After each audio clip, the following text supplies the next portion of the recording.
পুরো 16 দিনের পিতৃপক্ষের ফল আপনি একদিনেই পেতে পারেন। কি করবেন আপনি? 2 অক্টোবর পিতৃপক্ষে অমাবস্যায় আপনি কি করবেন?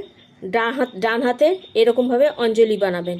অঞ্জলি বানিয়ে ডান হাতে আপনি একটু গঙ্গার জল দেবেন। তারপরে তাতে আপনি একটু দুব্ব দেবেন, একটু কালা তিল দেবেন, আর একটু সাদা ফুল দেবেন। এই তিনটেকে দিয়ে আপনি বাঁ হাতটা তার উপরে রাখবেন। আর তারপরে পিতৃদেবদের স্মরণ করবেন আর কৃতজ্ঞতা প্রকাশ করবেন। ওনাদের চরণ স্মরণ করবেন। চরণ স্মরণ করে আপনি ওনাদের প্রতি হাত জোড় করে আপনি ওদের কৃতজ্ঞতা পালন করবেন, কৃতজ্ঞতা বোধ প্রকাশ করবেন। তারপরে আপনি কি করবেন? সেই অঞ্জলিটাকে নিয়ে আপনি শিবলিঙ্গের মাথার উপরে ঢেলে দেবেন। তারপরে হাত জোড় করে আপনি বলবেন,